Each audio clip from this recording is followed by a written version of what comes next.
Nike's fascinating to me because there's 50 different consumer segmentations that buy it. Some people buy sweatpants at outlet stores. Other people buy $5,000 sneakers on StockX and everything in between. The messaging to somebody who buys rare Air Force Ones by Virgil Abloh collaboration versus the customer that's buying 3 pairs of sweatshirts at an outlet store, forget about gender, race, and region in the country and interests, just on sheer product needs different messaging. And so social allows a variety of ads that television and billboards don't. And so not only does it actually have the most actualized reach versus potential reach in advertising, but it allows you affordably to make more ads to more consumer segmentations to win on relevance to drive your business. And if that wasn't enough, it's the only medium that if you make good creative, it creates reach. Attention is the number one asset. We're back and here with a true original and icon, the one and only Gary Vaynerchuk, better known to most of us as Gary V. Gary is a serial entrepreneur, the chairman of VaynerX, a 5 times New York Times bestselling author. We know that's quickly going to increase in number. He is a leading global mind on what's next in culture, relevance, and the internet. And he possesses this just uncanny ability to recognize trends and patterns early to help others understand how these shifts impact consumer behavior. Really one of the most forward thinkers in the business. And honestly, one of the nicest guys in the business who keeps it real. Gary's approach really sits at this incredible intersection of business and culture, which we love.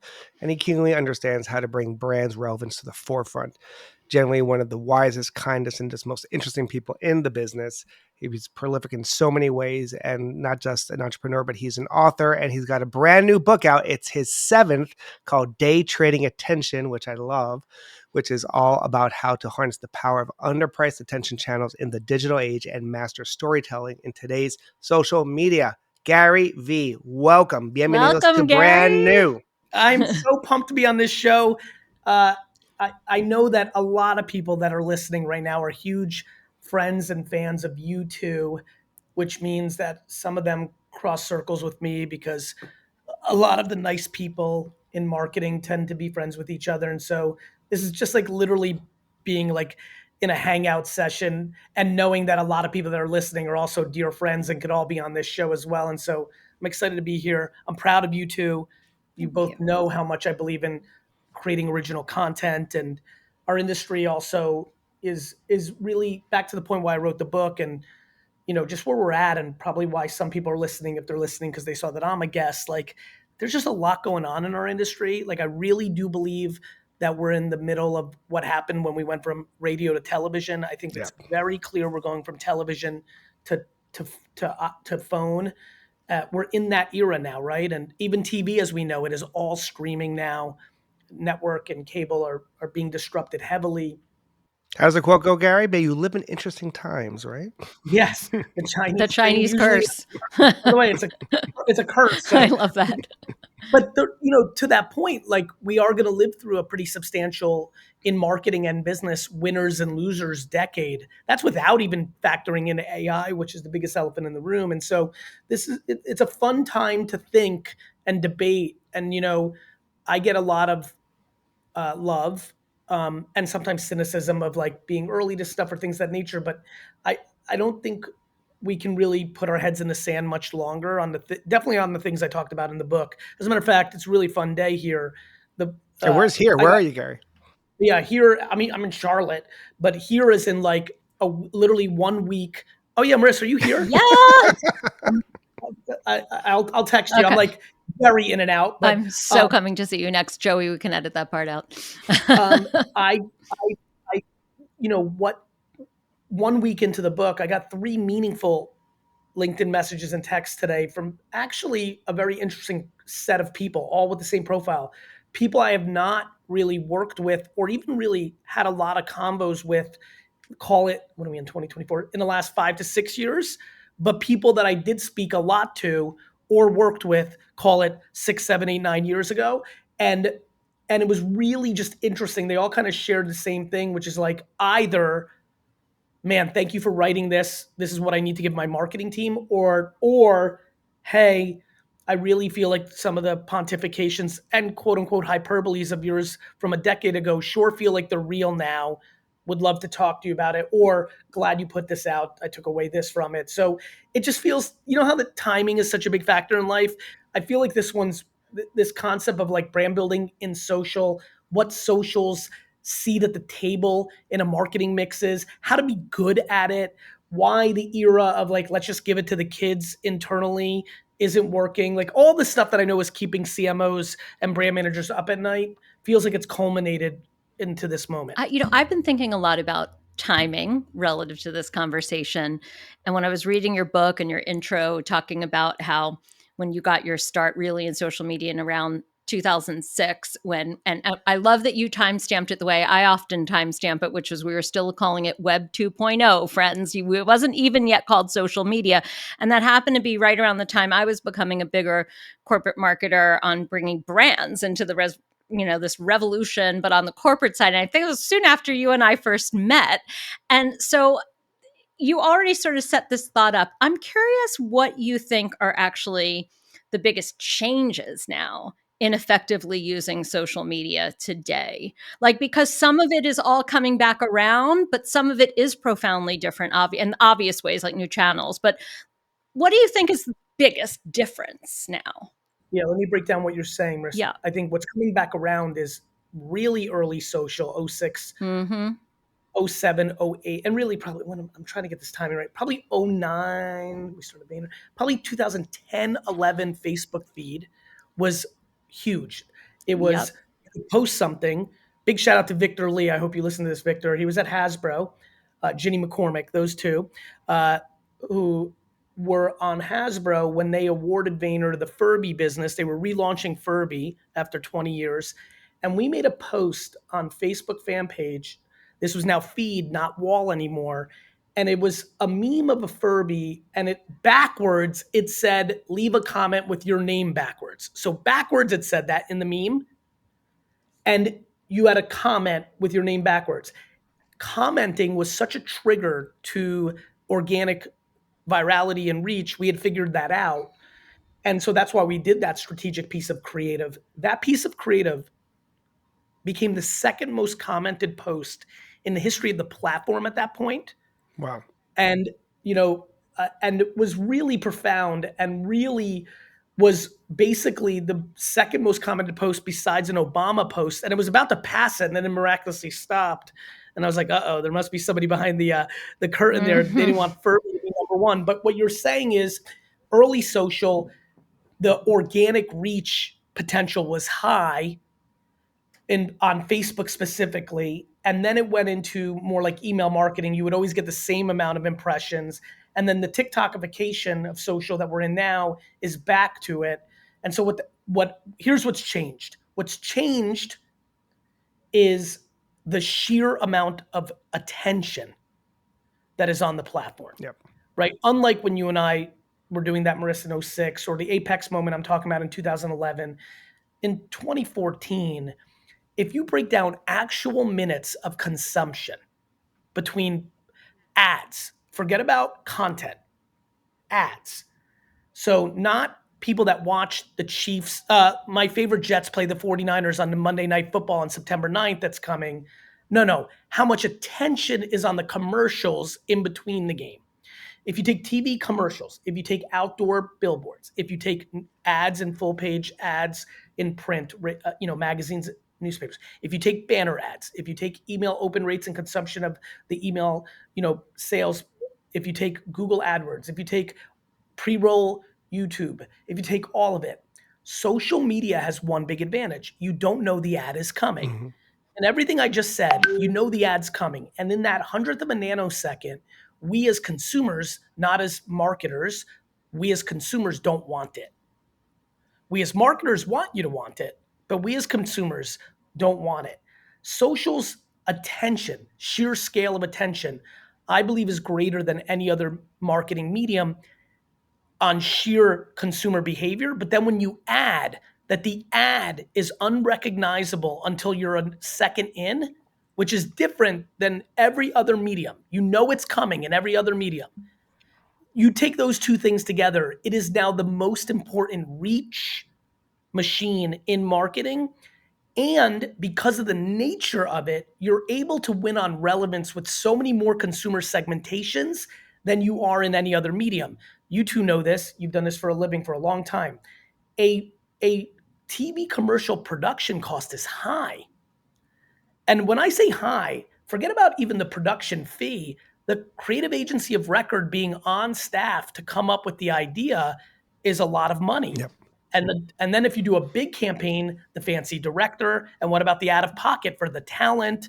And so, when you compare that risk to do something that has to be somewhat vanilla because it's only 30 seconds versus if you're Nike, let's just use it because it's easy.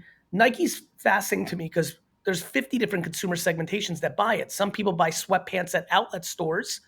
Other people buy $5,000 sneakers on StockX and everything in between.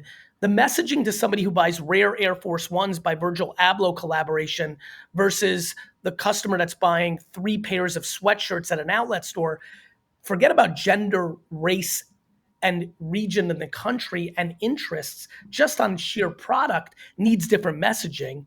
And so social allows a variety of ads that television and billboards don't. And so not only does it actually have the most actualized reach versus potential reach in advertising, but it allows you affordably to make more ads to more consumer segmentations to win on relevance to drive your business. And if that wasn't enough, Maris, it's the only medium that if you make good creative, it creates reach. I think that's one of the big misconceptions, though. That's I'll tell you, and I don't always think I have a great memory. It is so imprinted in my brain when I realized Facebook was making the flip, and they had kind of grown on the shoulders of people like me who are proselytizing. It's all about community. It's all about content. And I remember they had this Facebook marketers conference in the Museum of Natural History. I think it was 2010, where they said, well, actually, only this small percentage is going to be reached organically, and you have to pay to amplify it. I'm like, oh my God, this is the game. This is an advertising game now. So for me, that's something that I think has profoundly changed. And I hear you talk about it now. And what I hear are some very common sense thoughts about using it as an advertising platform, different than TV, better than TV. So is that the big change, or is it that content still wins? You're taking it way back, which I love because this is like so memory lane. It's been an advertising platform for years. Everyone that's listening, I just believe that it's kind of like the same old thing. Like we as human beings, my point of view on the industry is it's romantic about yesterday, it's infatuated with tomorrow, and it's bad at today, right? We'll talk about metaverse and AI till we're blue in the face about tomorrow. We'll completely talk about, television and brand positioning and, which matter. These things matter. It's not like anything is 0 or 100. I just don't think, to the point of my title, that people understand how underpriced brand building is on social and how much more flexible it is to address the biggest elephant in the room, which is the brands that are listening to this podcast with the 3 of us on do not have an awareness issue. They have a relevance issue, and they need much more creative, many different pieces of creative. And I also think words matter. Let me give you one that I think will aha for you and a lot of the audience. I think the word content and posts destroy social. So the fact that we call it a post and the fact that we call it content. So at Vayner, we now call it SMAs, social media ads. So it's almost like a post that belittles it, right? It's a diss, yeah. Steven, it does, brother. I believe that post and content hurt marketers. I actually figured this out by how I was recruiting senior creatives from the great shops like Anomaly and Ogilvy and BBDO and Droga 5, Widening Kennedy. I realized I test a lot on them because they're really the custodians of a lot of the yesterday, right? But I get to talk to them at nausea because so many of them want to work at Vayner. And it's funny to me that they want to work at Vayner because at one point, like, they all are starting to come, but they always start combative with me. They're like, Gary, I really want to work here, but we got to talk about the work. And I'm like, all right, let's talk about it. And it's always the same thing. They're starting to realize that their commercials are not being seen by anyone in their family or friend group. And meanwhile, social media posts are being seen. And so they're finally getting there. But it was interesting. Once I started using, let's just make pretend I'll really do the interview right now. Steven, listen, what you got to understand is I want you here because you have big ideas. I get why the industry loves you. You've been in incredible places. I want the ideas. The ideas matter. But brother, you have to become a practitioner of social media ads. When I said that, instead of you have to become a practitioner of these posts or the content, everything started to change by putting the word ads. And so it's funny. I think it's a semantic. Because that's the language that they're used to, Gary. Like there's a certain respect. comfort level, right? Like when I tell people we do social media ads every day, and no one wins an award for a post. Well, but that's it. And my point of view is that brands are getting hosed by overpaying for people that have their own self-interest. Think about this. Yep. Think about nobody wins an award for a post. Meanwhile, if a post actually drives your business, at the end of the day, that's what the CFOs, like we have to, look, this is a real talk with all of us. Isn't it time we maybe talk about why CMO tenures are so short? Look, they're all connected. I mean, even just the way that you title the book. I mean, look, I started my career in finance. I love the fact that you're using this metaphor of day trading attention, right? Because what you're really talking about is from this financial lens, the arbitrage. And you've been doing this, forever, brother, right? Like respect that you have been talking about this arbitrage. But there is something, and you hit on it, that we're either focused on the past or the present. I mean, past and the future, but we're not focused on the present. When you think about the present and where we are today, like how do you really, one, help folks understand what are the channels that are truly underpriced when it comes to attention? And then two, the corollary to that is, what we're really talking about is culture, and where is culture being created? Well, these are two good questions. So one, there are moments in time when mass platforms are universally underpriced. That's why 5 years ago, both of you know this, I was yelling about TikTok because that was one of those moments. Then there is what I talk about in the book, the ability to always be able to extract out of these platforms underpriced attention. Because if you're great at organic content, the science around the art on YouTube Shorts or Snap Spotlight is an incredible place. Instagram's the hardest place to be great right now because there's so much content, so much supply against a very solid demand. But obviously, YouTube Shorts and definitely TikTok have taken some of that demand out of the equation. So there's twofold. There's macro platform moments, like LinkedIn right now for B2B, wildly opportunistic.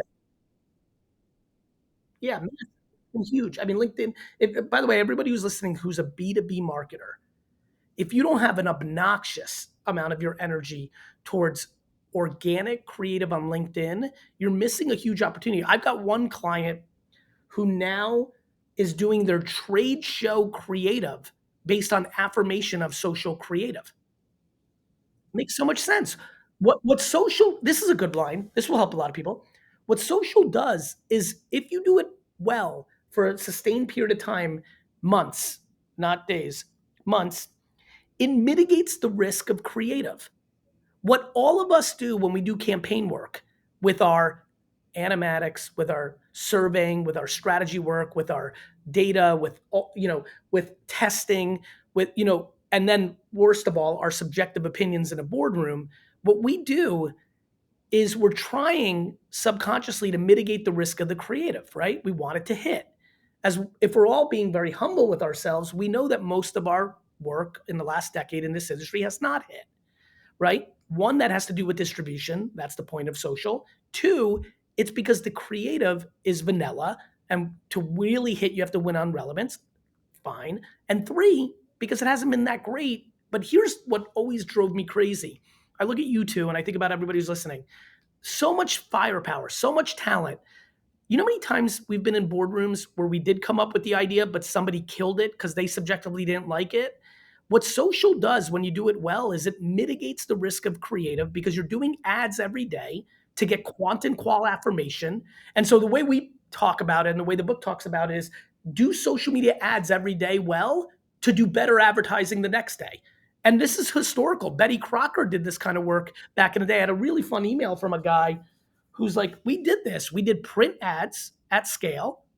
And then when something did well in some sort of market, that became somewhat the brief that we would give the agency. Well, by the way, retail's been doing that forever, Gary. Forever. Right? But tied to the second part of the question, which is you keep on talking about relevance, and I just look, this whole pod is about real talk, right? That's why Marissa and I started it, because they have, the operator's perspective from the industry. And I feel that the relevance comes tied to culture, but the relevance also is tied to the decision makers. Like you are born and raised in digital and social, as frankly myself, but also Marissa is an OG, and so she came up with digital as well. There are really very few people that we know that are in those positions of power and influence that are living and breathing and doing social every single day. I mean, who here has actually purchased, like bought a search ad, or who has actually put an ad on Instagram, right? Like I've had to do that as an entrepreneur. You do it every day. Like, but there's a disconnect. And so do you think that the operations, the lack of connection to actually doing the work, do you feel like that has also impacted the ability to understand the relevance? To some degree, yes, because during COVID, I was shocked how much advancement of this work got serious because people had time a little bit to play around. And obviously, TikTok got momentum even more so than it already. A lot of people say COVID made TikTok. It was happening 2-3 years earlier, but it really heated up.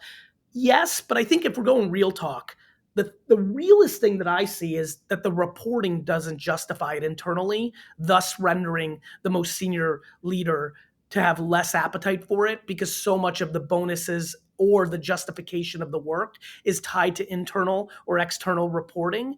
And Well, if people you are still think using MMM, Gary. that's Like it's right. bananas. Which is grading your own homework. Like I'm not against MMM or MMA, but we have to be honest about it, which is like if we're putting in the inputs that it's measuring or we're valuing lowest cost CPM, you're going to buy lowest cost CPM. I mean, we just have, that's the level of honesty the industry needs. We need to know we're grading our own homework in measuring brand. Measuring brand is like measuring love and measuring God and measuring, like things that you just can't fully put your hand on. And You're I talking straight to Marissa's heart right now, Gary. Oh, preach. And okay, so then building on that, because forget marketers for a second.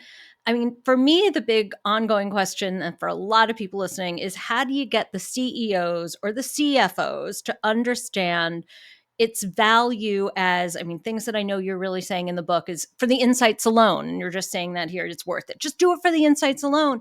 But how do you drive that I have a big appreciation when, idea. well, we hear things like this. You're talking to yourselves or our own, converted fans when we do social, or we need to be more bottom of the funnel than ever. And say that and there's no funnel. So, I mean, how do you get Well, companies? I love that. you know this. Yeah. CFOs and CEOs, they don't even care about my argument that brand is built in social or the argument of the other side, which is brand is built above the line. They don't measure brand, period. Let's just Yeah. start there. Yeah. Back to no funnel. Like we all know this. CFO and CEO land and board land is so one-dimensional into performance, right? And I actually have a fun one that might hit with everyone here. I actually think performance marketing should be rebranded to performance selling because it's selling. Performance marketing is a farce. When we talk about performance marketing, we're talking about performance selling, which, oh, by the way, I'm very bullish on. I do it every day for my dad's wine business. Every day. Like I love running ads and knowing what the CAC and LTV and just like I love it. To me, it's so fun. I believe in performance selling more or as much as anyone. I've been doing it since 1996. It was the only way I got Sasha Vaynerchuk to let me market. He cared about the register, not ad age or an award. Like he cared about the register. Marissa, I have a real thought on this. I think we need to separate performance selling, aka performance marketing, and branding. I think this could be the most performant. But then how do you get them to say branding matters? I'm going to tell you, I think this is a really potentially big moment because I always imagine one or two listeners going to their board or their CEO tomorrow after listening to this and saying, hey, I got another idea. I think that CMOs need to outsmart their board, CFO, and CEO. And here is the move that I've told friends that has worked. And 2 out of 10 times because most people in corporate are no culture. But this is the one move I've seen that has allowed marketers to invest in brand and not deal with the agita. It is called start with the P&L, the budget for the year, go to your CFO, CEO and say, here's the following. Let's just use 50 million all in as a budget. feels like a nice spot for this. Many people listening are under, many are way over. Hey, let's call the CEO Don for fun in this meeting. Hey, Don. Or Don, you know? Keep going. Let's be more like, let's get more excited. Hey, Sally. Thank you. Here's the budget. It's fit. Don was the Raz, Sally is the Hope. So here's the 50 million bucks. I know last year and the year before, you and I are always debating, having these complicated things. It's a little bit of a mess. You feel anxiety. I feel anxiety. I have an idea. Why don't we decide this? Why don't we do 45 million in performance? And this is just a for instance in this example. Yes. Could be 40, could be 35. I'm just going to go with this because I want everyone to hear what I'm about to say. Or let's be even more realistic. Let's use the 80-20 that the industry loves. Hey, Sally, 40 million is going to be fully measurable. I'm going to pay the toll booth of Google. We're going to do a ton of performance. Anything I do in social with the 40 is going to be media and creative together against a sale. It'll be black and white. Even if we're a CPG, let's do holdout clusters against 7-Elevens or against HEBs or against Kroger's or against Walmart, retail media, like performance. You will hold me to, here's what I spent, here's the sales. However I do that, we could do it a lot of different ways, target.com, whatever you want. There's a lot of ways to do that. But Sally, you're going to also give me 5 to 10 million. And if I want to put a $10 million rocket ship into outer space, you hired me. I'm Marissa. I'm Gary. I'm Steven. I'm Bonin. Whoever it is, I'm me. You hired me. You have to give me the freedom to be an actual marketer, brander, not sales performancer. I'm giving you 80% to black and white. And by the way, I'm going to do it so well this year. This is how I get it done a lot. I'm going to do it so well that our 80% this year is going to outperform our 100% last year. That's what I do for pure DTC people. But I believe that CMOs are being not strategic enough in their budget planning. They should go very hard into performance, 80%, and then make the CEO or the CFO or the board shake their hand. Like, record it so it's public domain that, hey, and in this agreement, I, as a C-suite executive, if I want to put a patch on an NBA jersey, if I want to buy the World Cup, if I want to support a podcast, if I want to get an influencer, if I want to do a traveling pop-up shop, I have that autonomy because this is in full brand. And the way we're going to measure it is we're not. Meaning, of course we are. I got to crush performance. We're going to feel out. You and I are going to be common sense, real big boys and girls, and talk about, was that good? That has worked. Everything else has not. Okay, I'm going to pause one sec just because of time. Because we want to wrap this. Gary, I know you have a hard stop. We have been doing a thing all season where we do a speed round called Cool or Cringe, where we just ask fast. Fun. I'm ready. Yes. We get to now play our favorite game of season 2, Cool or Cringe, with Gary V. And we've tailored this edition for you. So, Gary, you ready to play with us? We'll do it fast. Okay. All right. So I think you're going to resonate to some of these. Cool or Cringe. The first one is this ever-present reference in business versus year ago, aka looking backwards. Versus year ago. Cool or cringe? Cool. I think a context. Okay. Yeah. I think contextualizing yourself against the year prior is a good thing to do. It shouldn't be the only thing, but I think it's cool. Okay. See, I thought you were going to go the other way because too much looking back, but I think in the right way, you're right. Looking back for context. Wonderful. But not answers, right? Yeah. Looking back for execution. Answers is fine too. Executions. Hey, this billboard in 1979. No shit. Yeah. All right. Core cringe, branding on sports teams' jerseys like they do in the Premier League. Cool or cringe? Good question. I'm going to go with cool currently because, again, those impressions are being seen because people are watching that content, whereas where the money goes elsewhere, a lot of times programmatic banners and television not being seen. So I'm going to go with cool. Sometimes you get ripped off. Unfortunately, that one's very contextual. It's the team. It's how they do. There's a lot to it, but I'm going to go, if I have to go overall, I'm going to go with cool. I like sponsorship on jersey. I like it too. It's a lot of awareness. All right. And this one's near and dear to my heart because I helped launch this one at Lowe's, but talking about trending topics in our business, retail media networks, cool or cringe? Cool if you're a retailer, cringe if you're a CPG. It's going to be remarkable for the retailers. Good distinction. It is going to be a remarkably challenging marketing ecosystem as these retailers continue to take more of the budget, rendering our brands to have less money to actually brand. All right. And then, I guess final cool or cringe, Web3. Cool if you know what happened in April of 2000, cringe if you're everybody else. Front page of the Wall Street Journal, April 2000, the internet was a fad. And that happened because 99% of the internet stocks collapsed because greed and short-term behavior made people get confused. Meanwhile, Amazon, PayPal, and eBay were chilling there for $5 a share. Same thing happened with Web3. The greed and short-term behavior of NFTs made people confused. When everybody realizes that deep fake videos are about to take over the world and everyone's going to be scared, and when they realize that the blockchain and making your video an NFT, a non-fungible token, is going to save the world from this new world, all of a sudden the brand of the blockchain and NFTs is going to go up. So I view it as, I know where we're at right now because we just had that moment. It's why I made videos during the height of NFT land saying 99% are going to zero because I wanted to protect my reputation. You got the receipts, man. We're in the trough of disillusionment. Thank God. Thank God. That was a really good decision. Anyway, nonetheless, the reason I said that was like I recognized the pattern of like, this is what happened with the internet. Everybody got too excited, too greedy. But long term, I think it's going to be the blockchain is a profound technology that's going to actually help us mitigate some of the scary parts of AI. All right. And then bonus cool or cringe, Jets in the 24-25 season. Oh, I'm going with cool. I think we're going to be very good. We deserve it. The New York Jets are the longest team in North American sports to not make the playoffs.